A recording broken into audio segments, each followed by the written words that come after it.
দাদার আগে বাবা মারা গেলে নাবালেগ নাতি সম্পত্তির অংশ পাবে কি না, এ ব্যাপারে শরীয়তের হুকুম কি? আমাদের নাস্তিক ভাইদের এই প্রশ্নটা খুব জোরসোরে করতে দেখা যায়।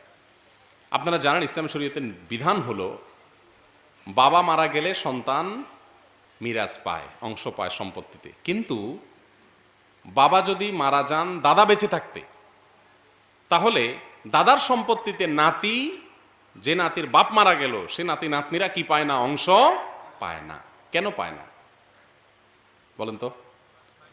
কারণ সন্তান সন্ততি নাতিরা সম্পদ পাওয়ার কথা বাপের মাধ্যমে, আর বাপ পাইতো কখন? তার বাপ মারা গেলে। মারা যাওয়ার আগ পর্যন্ত সন্তান কি হয় না? বাপের সম্পদের মালিক হয় না। এখন নাতির বাপ তিনি নিজেই তো তার দাদার সম্পদের মালিক হয় নাই, তো এ নাতি তো মালিক হতো কার মাধ্যমে? বাপের মাধ্যমে। তো সে বাপই যখন মালিক হয় না, তো সে মালিক করতে হবে। কথা কি বুঝাতে পারছি? এখন হলো বুঝলাম, কথা তো বুঝলাম, কিন্তু এটা কোনো কথা হলো? ছেলেটা মারা গেল, নাতি নাতনিগুলো অসহায় হয়ে গেল, বুড়া মুরব্বীর সম্পত্তি তারা ভাগ পাবে না, তারা বাঁচবে কেমনে? তো এটার উত্তর হলো এই চিন্তা আপনার করা লাগবে না। আল্লাহ রাব্বুল আলামিনের শরীয়ত, যে আল্লাহ তাআলা সৃষ্টিকর্তা, তিনি কোনো ফাঁক ফোকর রাখেন নাই। মানুষের কাজে ত্রুটি থাকে, আল্লাহর কাজে ত্রুটি নেই। ওই ফাঁক বন্ধ করা আছে। সেটা কি? যদি নাতি নাতনিরা নাবালেগ হয়ে থাকে, অপ্রাপ্ত বয়স্ক হয়ে থাকে, উপার্জনক্ষম না হয়ে থাকে, তাহলে তারা উপার্জনক্ষম হওয়া পর্যন্ত, প্রাপ্তবয়স্ক হওয়া পর্যন্ত তাদের সকল দায় দায়িত্ব বহন করা ইসলাম শরীয়ত ফরজ করেছে দাদার উপরে।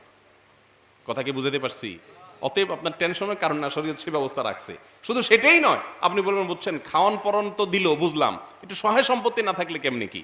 এই জন্য শরীয়ত এই বিধানও রাখছে, ওয়ারিসকে ওসিয়ত করা জায়েজ নাই যে আমি মারা গেলে আমার ছেলেকে এই জমিটা লিখে দিও তোমরা, এটা বলা জায়েজ নাই। ওয়ারিসের জন্য নির্দিষ্ট অংশ আছে, এর অতিরিক্ত দেওয়া কি নাই? জায়েজ না। দিলে সবাইকে সমানভাবে দিতে হয়, নবী আলাইহিস সালাম নিষেধ করেছেন।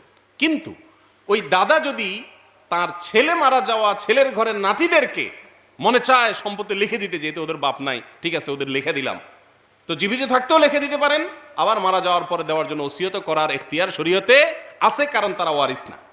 কথা কি বুঝাতে পারছি? তাহলে দুই সমস্যার সমাধান হলো কি হলো না?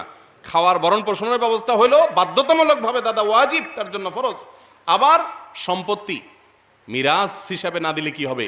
মিরাস হিসাবে তো নির্দিষ্ট হিস্সা দিত, ওসিয়ত হিসাবে একবার ওপেন, যা খুশি তা দিতে পারে।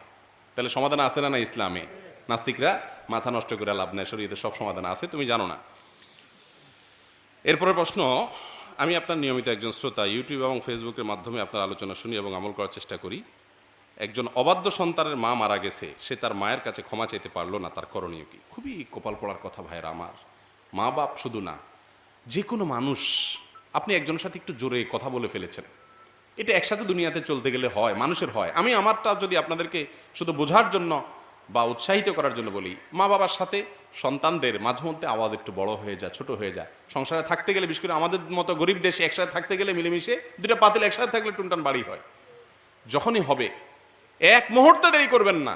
রাত্রে বেয়াদবি করে ফেলেছেন, হুঁশ ফিরে আসছে, পাও ধরে মাপ চাইবেন। কারণ সকাল পর্যন্ত বাপ যদি না থাকেন দুনিয়াতে, আপনি হিসাব চুকানোর আগে চলে যায়, তাহলে তো ধরা খেয়ে গেলেন। রাসূল আকরাম সাল্লাল্লাহু আলাইহি ওয়াসাল্লাম বলেছেন, সেদিন আসার আগে আগে তোমাদের সকল হিসাব নিকাশ চুকায় ফেলাও, যেদিন কোনো কেউ কাউকে ছাড় দিবে না। ইয়াউমা ইয়াফিরুল মারউ মিন আখিহি ওয়া উম্মিহি ওয়া আবিহি ওয়া সাহিবাতিহি ওয়া বানি লিকুল্লি ইমরিইন মিনহুম ইয়াউমা ইদিন শাআনুন ইয়াগনি। বাপ ছেলেকে, ছেলে বাপকে, স্বামী স্ত্রীকে, স্ত্রী স্বামীকে, কাউকে ছাড়বে না। সেদিন হক পাইলে ধরবে। অতএব জীবদ্দশায় সব কি করতে হবে? চুকায় নিতে হবে। আল্লাহ আমাদের তৌফিক দান করুন। যদি কোনো কপাল পড়া সন্তান, আমি আমার কথা বলছিলাম যে মা বাবার সাথে যদি কখনো একটু জোরের কথা হয়ে যায়, আমি চেষ্টা করি খুব দ্রুততার সাথে এটা মিটমাট করে ফেলাম। আল্লাহ না করুক মৌত হয়ে গেলে শেষ, মাপ চাওয়ার সুযোগ আর পাইলাম না, ঝুলা গেলাম আমি, বড় বিপদ। তারপরেও নিরাশ হওয়ার সুযোগ নেই। লা তাকনাতু মির রাহমাতিল্লাহ। অপরাধ করার পর নিরাশ করে দেওয়া শয়তানের কাজ, নিরাশ হওয়া যাবে না। যদি কারোর মা মারা যায়, বাপ মারা যায়, পুরো হক আদায় করতে পারেন নাই, নবী আলাইহিস সালাম তার মৃত্যুর পরে একজন সাহাবী ঠিক এরকম প্রশ্ন করার পর তিনি পদ্ধতি বাতলেছেন যে তোমার মা মারা গেছে, বাবা মারা গেছে, তাদের হক আদায় করতে পারো নাই, ত্রুটি করছো, তো মৃত্যুর পর এক নম্বর তাদের জন্য আল্লাহ কাছে চোখের পানি ফেলে দোয়া করো, খুব দোয়া করো। কি করতে হবে? দোয়া করতে হবে। এখন আমরা দোয়া করি না, দোয়া করাই। মা বাবার জন্য কি করাই? করাই। দুই জিনিস কিন্তু। দোয়া করানো এক জিনিস, দোয়া করা এক জিনিস, দোয়া করানো আবার দোয়া চাওয়া আর এক জিনিস। তিন জিনিস হলো, তিনটা ফরম্যাট দোয়ার। মৃত মা বাবার জন্য, আত্মীয় স্বজনের জন্য নিজে দোয়া করা, এটা এক জিনিস। কারোর কাছে দোয়া চাওয়া, হুজুর আলেম মানুষ, ভাই মুরব্বী আপনি দোয়া করিয়েন, এটা আরেক জিনিস।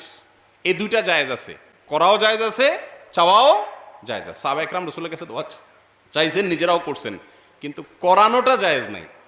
করানো বুঝেন? করাইতে পয়সা লাগে। মৃত মানুষের জন্য দোয়া করতে কি লাগে? পয়সা লাগে। মৃত মানুষের জন্য দোয়া করানো বলতে কি? এমনি দোয়া করলো মাদ্রাসায় ছাত্ররা, আপনি দান করে দিলেন, কিন্তু এটা ওইটার বিনিময়, দোয়ার বিনিময় দিলেন না, এটা জায়েজ। আবার গোলায় ফেলেন না। কিন্তু মৃত মানুষের জন্য হুজুর দোয়া করেন 100 টাকা, ওই যে চট্টগ্রামের দিকে বিক্রি হয়, 50 টাকার রেট আছে দোয়ার, 100 টাকার আছে, 500 টাকার আছে, ডাইরেক্ট রেট। 50 টাকায় আপনার মনে করেন একটু হালকা এমনি কোনো রকম একটু বলে দিবে আর কি দোয়ায়, আর 100 দিলে ধরেন আপনার একটু লম্বা সময় ধরে দিবে, একটু কান্নার ভানটান করবে, আর 500 হলে একটা দুমায়া কান্দা হবে আর কি, সবার জান্নাত বাড়া দিবে। মিলাদের রেট আছে চট্টগ্রামে, বুঝতে পারছেন?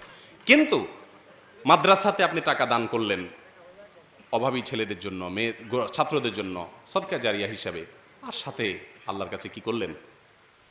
তাদের কাছে বা এমনি দোয়া চাইলেন। তবে এটা আরেক জিনিস, টাকা দিয়ে দোয়া চাওয়া আরেক, মানে এটা নাজায়েজ না হলেও, হারাম না হলেও কাজটা অসুন্দর না। হুজুরদেরকে এক পেট খাওয়াইয়া বলে হুজুর দোয়া করিয়েন, কেন রে ভাই? মানে পেটে খানাটা দিয়েই আবার দোয়া আদায় করতে হবে? হুজুরের এমনি খাওয়ানো যাবে না? আর ভাই খাওয়াইলে আপনি দিল থেকে দোয়া এমনিই তো বাইর হবে, আপনি চাইয়া আপনার ওই খাওয়ানোর আজর কেন নিলেন?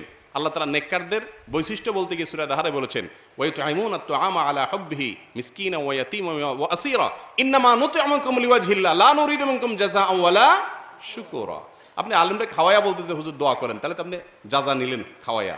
আল্লাহ বলেছেন যারা খাওয়ায় কোনো জাযা নেয় না, কোনো বিনিময় নেয় না, খাওয়াইছি আল্লাহর জন্য, এরাই হলো আল্লাহর প্রিয় মানুষ। অতএব সেই দিকে আমাদের যেতে হবে। আপনার মা বাবা যদি দুনিয়া থেকে চলে যায়, তাদের কোনো হক আদায় করতে না পারেন, 1 নম্বর কেঁদে কেঁদে আল্লাহর কাছে দোয়া করবেন তাদের জন্য। 2 নম্বর, মা বাবার আত্মীয় স্বজন যারা বেঁচে আছে, বিশেষ করে বন্ধু বান্ধব, মার বান্ধবী যারা আছে, বাপের বন্ধু যারা আছে, তাদের সাথে মা বাপের মতো আচরণ করবেন।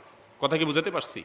তাদের মৃত্যুর পরে এই জিনিসটা আপনি করার চেষ্টা করবেন। এছাড়া মুর্দার জন্য যা যা করার দরকার আছে তার সব কিছু আপনি করবেন।